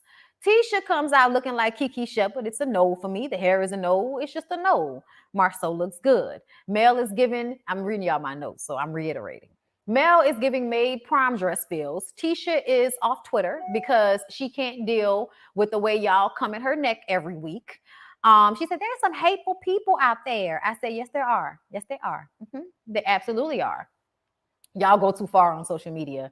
Mel doesn't regret doing the show, but Martel regrets the show because Martel seems to believe that if they were not on the show, Melody would have forgiven him for cheating on her over and over and over again. Because it's all in my head. I think about it over and over again. I'd like to tell him that lady was going to leave him eventually anyway. She has way too much confidence. And honestly, I almost feel like he thinks that because she got opportunities because of the show, that's what gave her the strength to leave. So if she would not have gotten opportunities from the show, then she would not have felt strong enough or felt that she could go on and do it alone. And I just feel like, no, I think she would have figured it out eventually for herself because let's not forget, Martel, who has the builder's license and who does not. Honestly, Martel, you're the wife in this relationship that needs to go and find herself and learn how to take care of herself without her smart, husband that was taking care of everything. Like that, honestly, like that's y'all roles. Like, I don't know if you know that, because see, you're always talking about how you're a man and you should be able to say anything and get away with anything and people shouldn't be able to hold you accountable because you're a man. He's always saying that, right? But the truth of the matter is the dynamics of y'all's relationship tells me that Mel is the one that was taking care of everybody financially because she's the smarter one. So she was always going to be able to figure out that she wasn't going to need you to move on in life. As soon as she got that power couple shit out of her head, it was over. Okay. But you did that. I think the show just hyped it. It made her be able to look at herself. It made her be able to see their arguments back. It made other people say, girl, you deserve better. But I feel like she would have come to that conclusion on her own anyway. Okay. So Carlos asked if Martel thinks he would still be married if he wasn't on the show. And he says yes. Marceau was angry when Marceau was angry when he found out the show was going to be called Love and Marriage Huntsville because he thought it was a show about construction. He's good at construction, not good at love and marriage. We know. We're so glad you finally admitted it. Carlos asked Maurice what he feels about people saying that the show is just arguing and foolishness now. He says that he thinks they aren't paying attention to the goal-oriented people that are getting things done on the show with arguing in between. More like getting shit done in between all the arguing. Carlos asked Maurice why he never defends Kimmy when she's called a side chick. And he says, well, I don't defend myself to being called an alien. Well, it's like, I love that you thought that was a good enough excuse for why you don't defend your wife. But the truth of the matter is no one is going to ever call you an alien. Nobody's going to ever say, hey, Maurice, you're a fucking alien. Nobody's going to say that. And it makes sense. But someone can absolutely call Kimmy a side chick and they will believe it. They will believe it. So the idea that because it is preposterous based off of what you know about your life, it does not mean that to the viewing public, it cannot be perceived that way. But just because it's not true does not mean that you should not have defended, spoke up for, clarified, checked, whatever needed to happen in order for your wife to not feel like she was always having to come to her own defense just because you feel like it's beneath you to even comment on such preposterous notions. Okay. Like it's the way he and more so have learned how to not answer questions by, giving us bullshit in the spaces. Okay. Bullshit in the spaces. We're going to get into the side chick situation because a video was posted in the Discord. So once I'm finished talking about the reunion, we're going to pop that video up and we'll talk about it. Okay. So moving on from there, he says that he can pull up the U-Haul receipt. Okay. Maurice can pull up the U-Haul receipt showing when he left. And once he left his marital home, he never went back. Martel says that Marceau is the one that jokingly made the comment about Kimmy being a side chick. And they asked Tisha if she knew anything about Kimmy being a side chick. And she says, I don't know the timeline, so I'm not sure, but not that I know of, which was shady as shit, Tisha. It was shady as shit. It was you insinuating that she could be a side chick. I don't know, but I don't think so because I don't want to really say that she is because I don't want to argue with her. But it was showing that you don't show the same amount of loyalty to Kimmy as you always expect of her. Because if the shoe was on the other foot, I'm sure you would have expected her to say, no, she not no side chick. Just a definitive no is what Kimmy wanted from you. What somebody who was telling the truth should have said. But I feel like Tisha absolutely was trying to be like mean in that moment. Okay. But anyway, y'all, Tisha says that Kiowa said that, and Tisha says that she doesn't believe it, but she doesn't know for sure because she doesn't know the timeline. Kimmy explains that Kiowa thought that during the 6-month process after the divorce papers were filed, that was a time for reconciliation, and Kimmy got in the way of them rekindling that. But that is not exactly the truth, okay? because Maurice was out here dating several different women before he got with Kimmy. But when he got with Kimmy, he stopped dating everybody else. And when that happened, I think that's when Kaya will realize he's not just leaving me and, sowing his royal oats, as they would like to say. He's actually done with me. And Maurice says that Kaya was cheated. He didn't want to say it, but Kaya was cheated on him. 2 days later, he left and he never went back again. He says that he was having sex with everybody until he got with Kimmy, and that is when the problem with Kaya was showed up. And then they ask about this toothbrush analogy that Patricia, Kimmy's friend, used when she was on the show, saying that he couldn't take somebody else using his toothbrush. Well, obviously that meant he couldn't take somebody else fucking his wife. That's what that meant.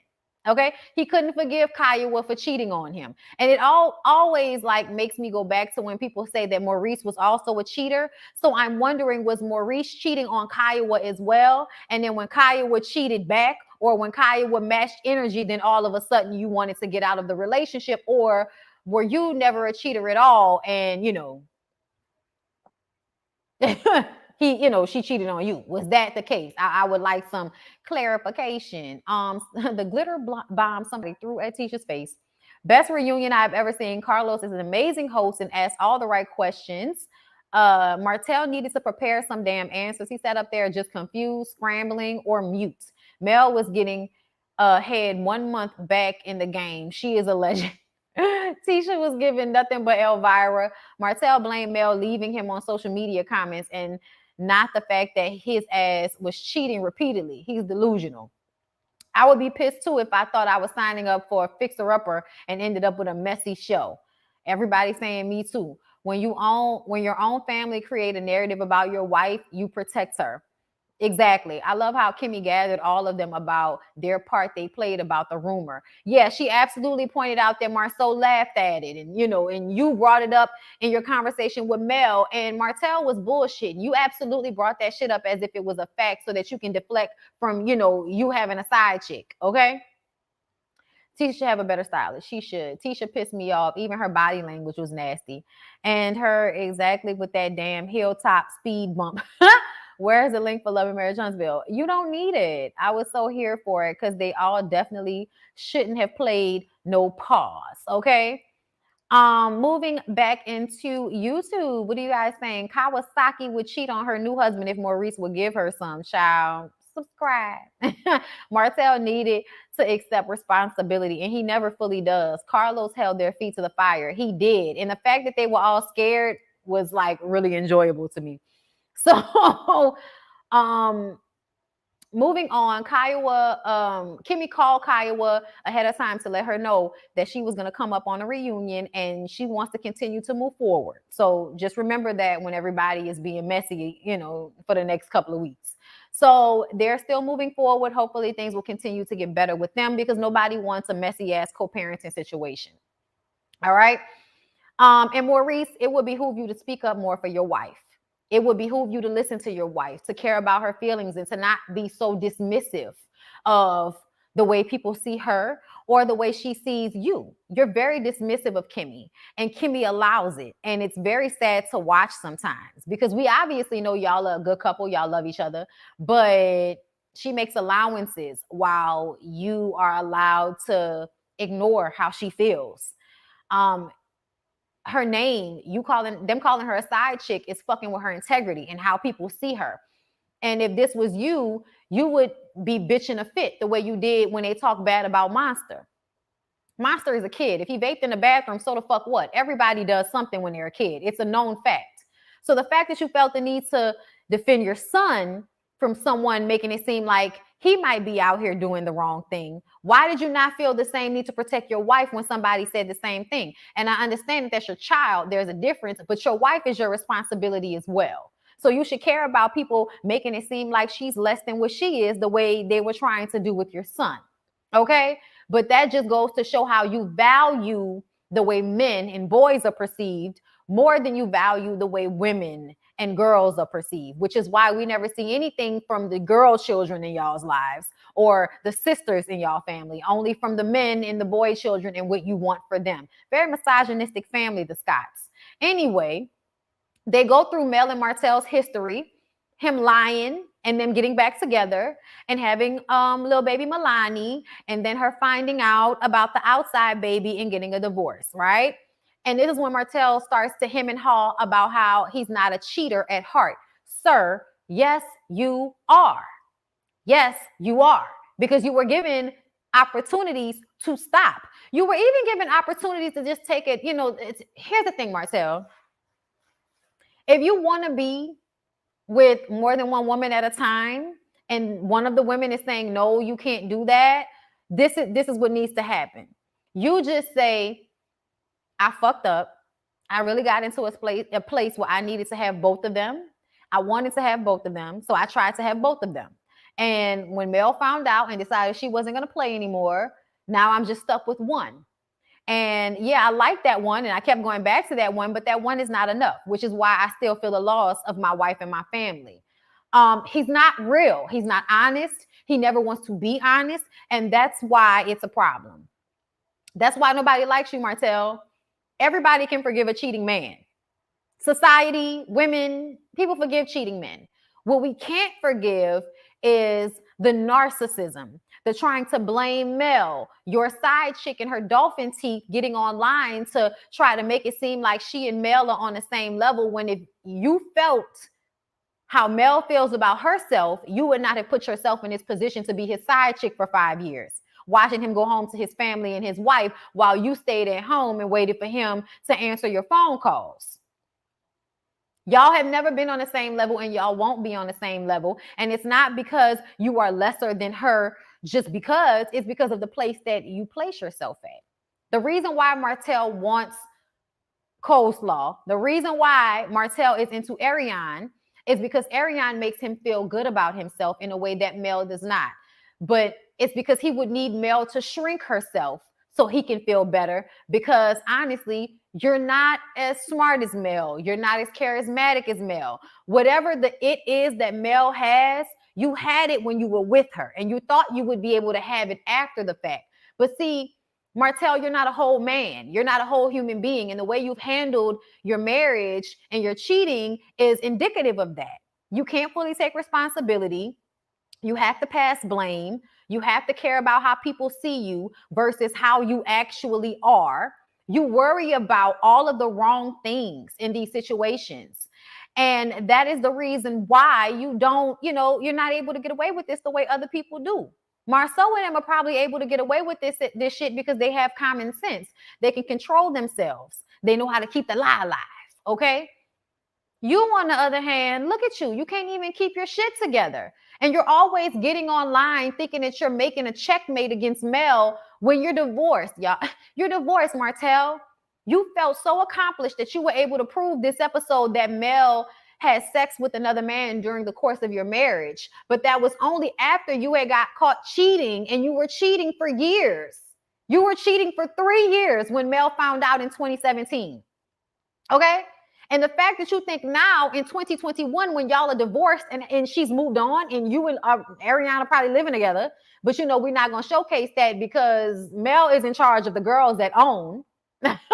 That's why Mel was in the sitting next to Carlos when they're previewing this scripted show that's about to come out on OWN, because Mel is in charge of the girls, and OWN is not going to give up their alliance with Mel for Ariane. They're not. That's why she's not on the show. Not because she's not in Martel's life, but because Martel, we're not going to let you start this show with Mel and then bring on your side chick when we have obviously placed Mel on a pedestal. Sorry, Ariane. Martel may value you more than he valued Mel, but the network does not. So then we get into how during the beginning of the pandemic, Mel had just had her baby, and she says, me and Martel have had kids. So we talk, we know how we do this. For the first 8 weeks, I don't leave the house. So I'm with the baby, and I notice that he's leaving. It doesn't make sense. And then he's saying things like, you need to go and talk to the old women, okay? So he kept telling Mel that she just needed to basically go along with the fact that he cheated. Thank you, Asada, for the super chat. 5 years he cheated.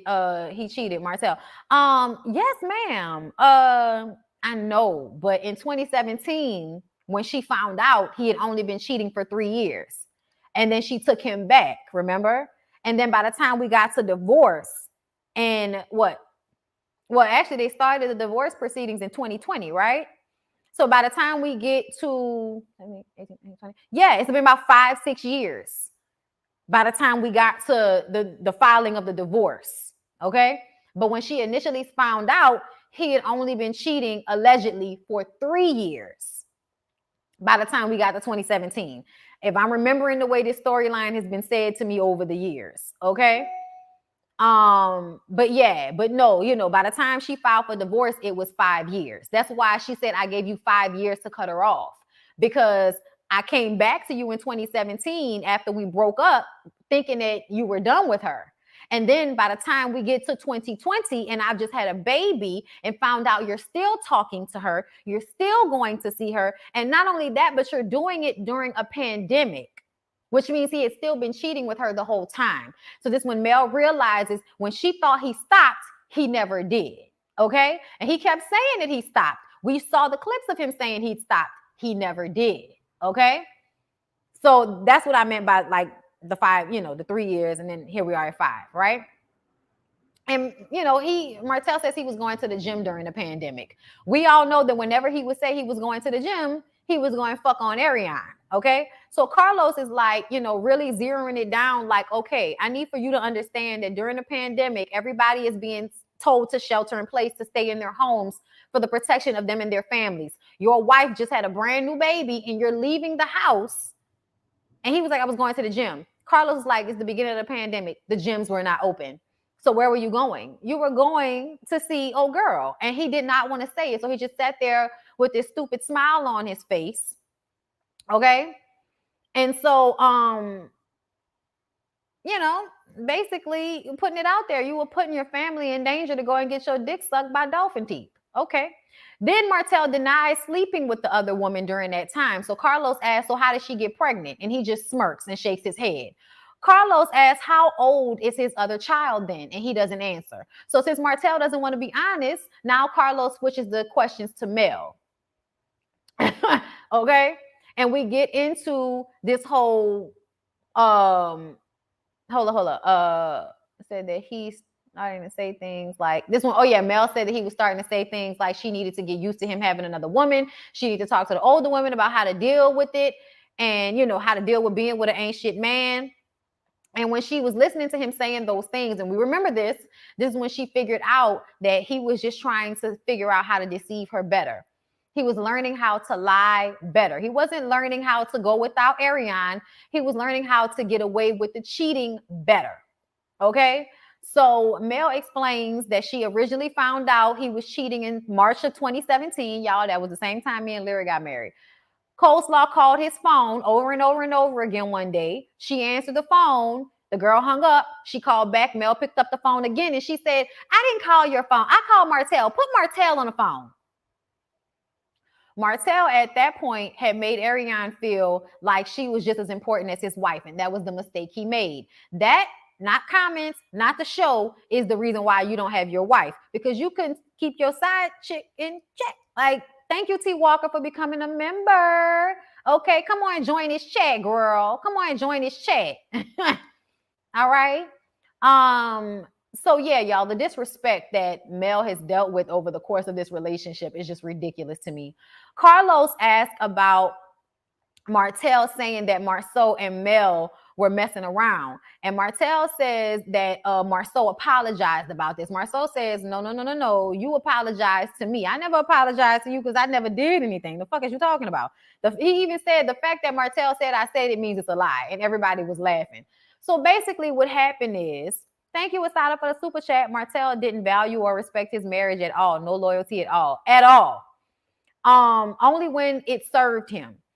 So basically, when Mel and Martel had the first argument in 2017 about the girl calling, they got into a screaming match. At the time, it was Scope, right? Mel's mom, Vanessa, worked with them. So she was close with the Holtz and the Scotts, okay? Obviously.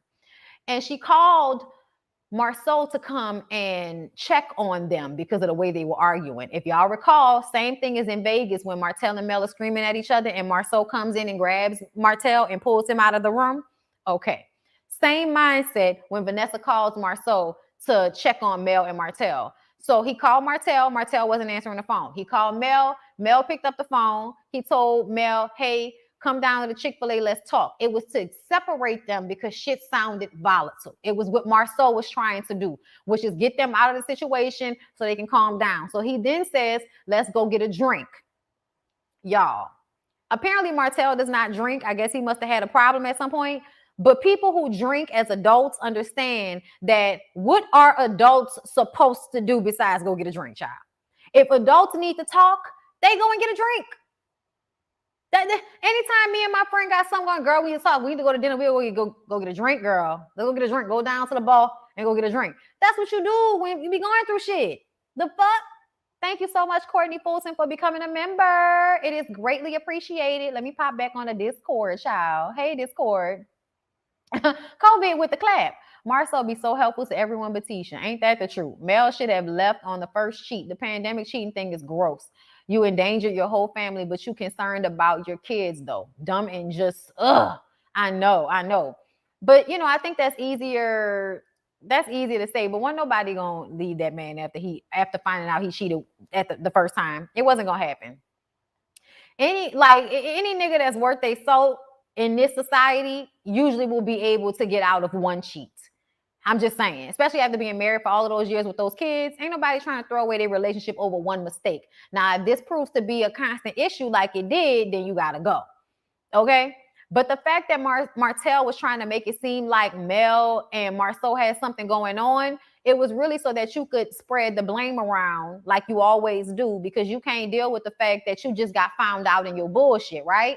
So you have to try to make it seem like somebody else is just as fucked up as you are.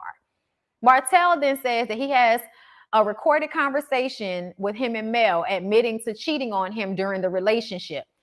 And he asked Mel, did she perform fellatio on a man? And Mel says, no, but someone performed it on me, and I told you about it.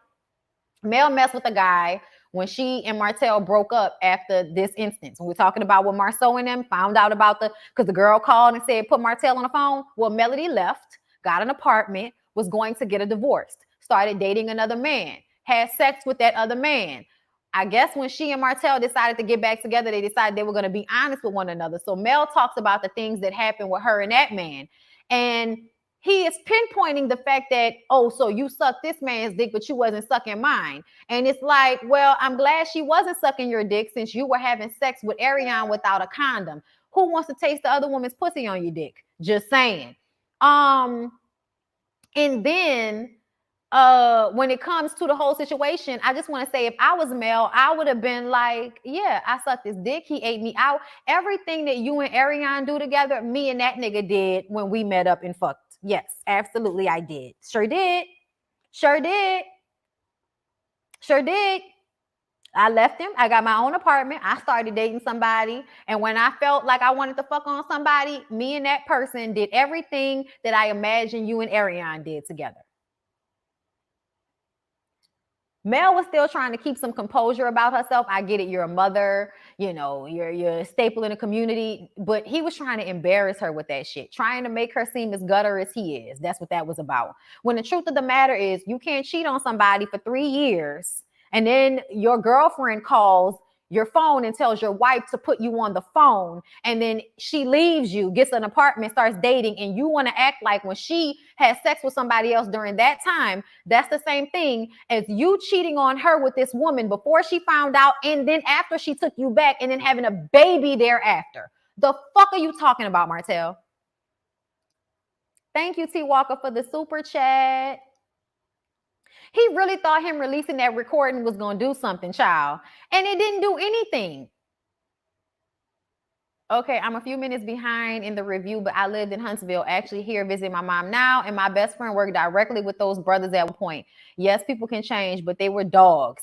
Huntsville is very small, and they got around. Just saying. It's the Virgo in me, because I'm about to cheat back life. It ain't right, but it's okay.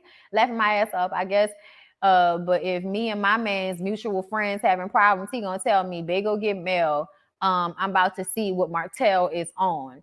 I feel y'all on that. I do. But y'all also have to understand that I think Martel is the type of person that sometimes there's no talking to him.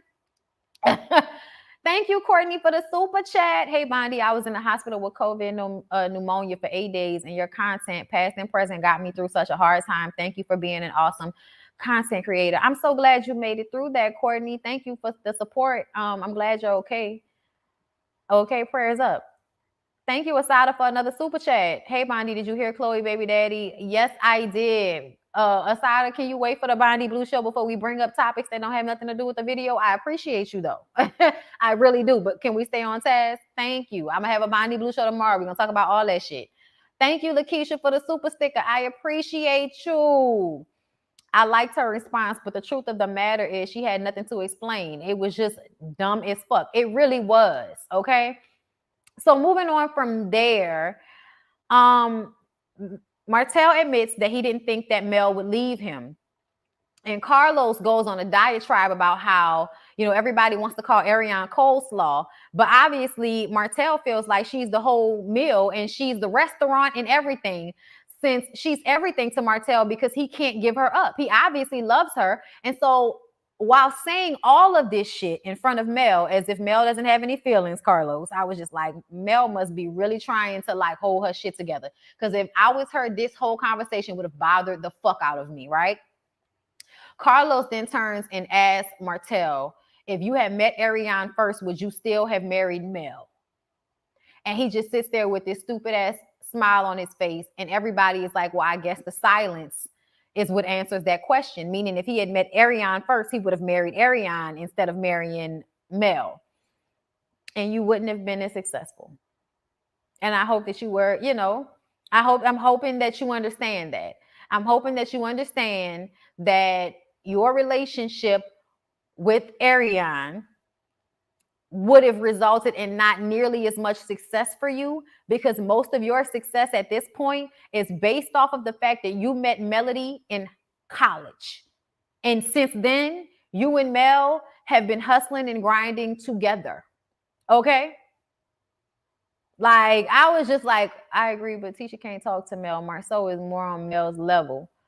That's another thing. Marceau is the main reason Tisha has an issue with Melody, even though she's acting like they're rebuilding their friendship. So why hasn't he married her? And he would still have cheated. That's a lie. He's still not in a committed relationship with her even after the divorce. And he would have been a teacher at Huntsville Public School. Martel is enjoying making a fool out of these women. I understand Carlos not going easy on Mel, but I also understand Mel's blow up at the end. Oh, yeah. During that conversation, I was so mad for her because I would have been so hurt. Like, I don't give a fuck. I got 4 kids with this nigga and I was married to him for 15 years. You think I give a fuck about listening to you tell everybody how much he loved this other bitch and how he would have taken her if he had met her first? Like, at the end of the day, yes, he still has not married her. He still is not engaged to her. He still never left Mel to be with her. He was given that opportunity and he did not leave Mel for her. I'm just saying. Close-ups. This whole situation to me has aged Mel. When I was watching Mel, look at his stupid ass, tight ass suit. When I was looking at that back when the show first started 3 seasons ago, that was only 3-4 years ago. And Mel went from looking like a damn baby to a grown-ass woman looking like Vanessa right now. And I don't mean that in a bad way, but this shit has definitely stressed her and aged her. It's aged all of them, really. But, it just made me feel a way about the damage this probably has really done to Mel and how people ignore that. You know what I'm saying? He was just trying to hurt her. He doesn't want to be with Coleslaw. Coleslaw, I believe he talked about her as being a peasant because she's so basic. Like, I'm sorry, but the old girl is just, we gonna watch this clip that the girl sent to my Discord.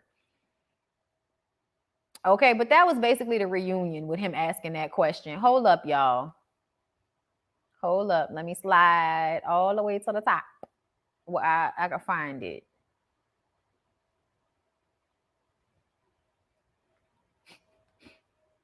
Y'all so silly.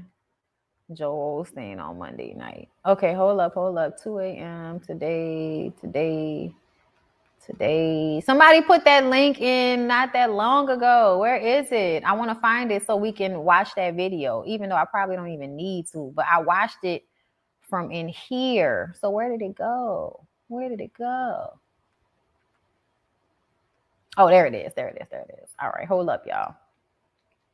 Yep. That's the ones I did that.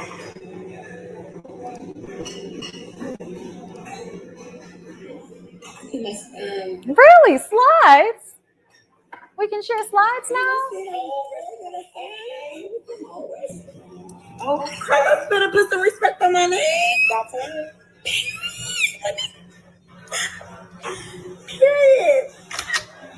Okay, Carlos, you better put some respect on your Carlos did me right. Damn. I might let my son film y'all because I've been dippering down. I've been out now. He ain't filming. I might let my son film. Carlos, I might make you some extra little money. She thinks she gonna make Carlos some extra money by allowing her son with Martel to film. See what's going on? Cause he didn't tell me that was said. He didn't say all that. Oh, he didn't say that they said you was the meal. You so happy, huh? Did you see that Carlos defended you? Oh, y'all felt like that was Carlos defending? Y'all felt like that was Carlos defending? Okay. Hey, what's up, y'all? Look at him. Why y'all ain't in the bed right now? I ain't talking about nothing. I'm in here getting my little workout on. Can y'all hear me? Did y'all watch that show tonight? First, can y'all hear me?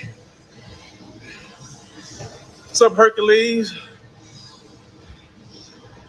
Remo Dak, whatever that shit is. You in the bed? I know that's right. After watching that show, the reunion tonight, Love and Marriage Huntsville, had to do a late night. My clothes still too tight, so I got to lose some more weight. I'm glad you know. I was at 224, I came down to like 210, so I got to lose some more weight. Let's go.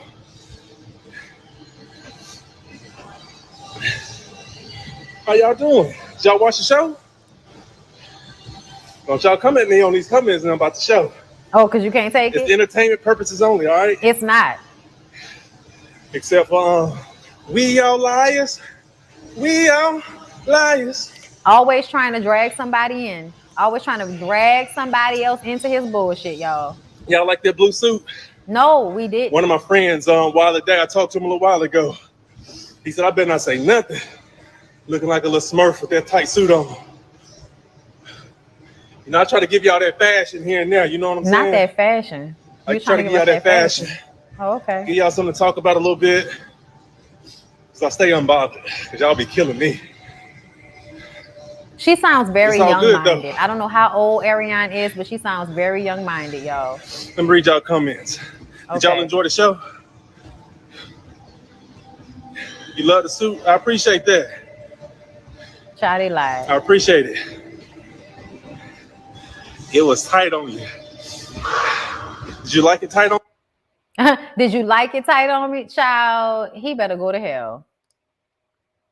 He better go to hell, child. Ariane is so thirsty to be, pick me down, child. Pick me down. Pick me down. But all right, girl, do you. You know what I'm saying? Do you. If that's what you want to do. I'm going to read some of these comments and I'm going to get on out of here, y'all. Y'all know I've been on live for 4 hours already. He's not a friend at all. No real friends. That's why they don't want. That's another reason why they don't want to work with you. Is because of the way you like throwing people under the bus so that you can make yourself out to seem less fucked up by showcasing how everybody else is. It doesn't work. There's no evidence on anybody. So all that shit you be talking, stop. Asada, she's so damn loud and too excited. Ariane, Lord have mercy. I mean, she a mess if you ask me. And she, every time I watch her, it's like, why am I even watching this girl this girl talk? I thought he didn't read comments. Obviously he does. type fashion, looking country. Ariane is now like Mel was, going along with Martel BS until it slaps you in the face. Basically, tight clothes and being uncomfortable fashion, then count me the fuck out. She dumb as ish. Ariane thinks too highly of herself. Her voice is annoying. If Coleslaw got any lick of sense, then she don't want to be Martel's wife anyway. I can't believe Martel was able to maintain. I'm sorry, Mel was able to maintain her composure during that last segment. That's what I'm saying. I think she's gonna like blow up and walk out.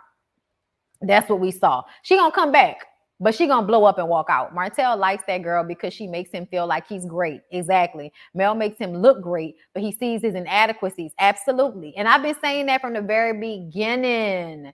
Okay, A Bear and Company. I've been saying that since the very beginning, that he was jealous of Mel, and that the reason why he wanted to be with Ariane the way he did is because she feeds his ego. She makes him feel like he's so great. She gets down on her knees with her, with her dolphin teeth, and she, sucks all the life force out of him and swallows it whole. And it makes him feel like I'm a great man because this woman is pandering to me and my insecurities.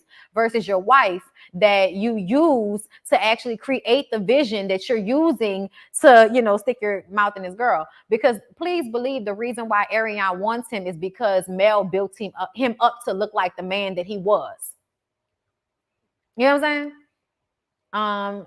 I'm a member on Patreon. Do I have to become a member on YouTube to have access to your live? Not sure how it works. No, Cindy, you just have to comment in the Discord. You download Discord and you can be in the Discord, okay?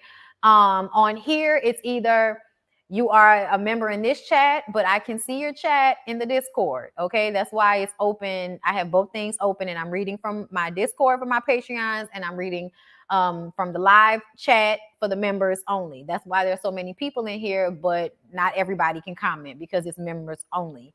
And because I have Patreons as well who pay for my content, I wanted to make sure that you guys could comment, but in the Discord, okay? So that's what's going on today. I'm not going to be doing this for everyone. So if you want to see part 2 and 3 of my reviews of the Love and Marriage Huntsville recap, if you want to see my my read-alongs that I'm going to be doing, then y'all want to make sure that y'all become members or Patreon so that y'all can get that content and get access to my Discord. All right.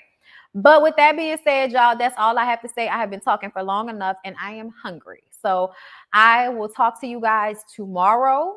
Okay. I hope y'all have a good rest of y'all night. I hope y'all enjoy the content. I hope this makes you want to become a member.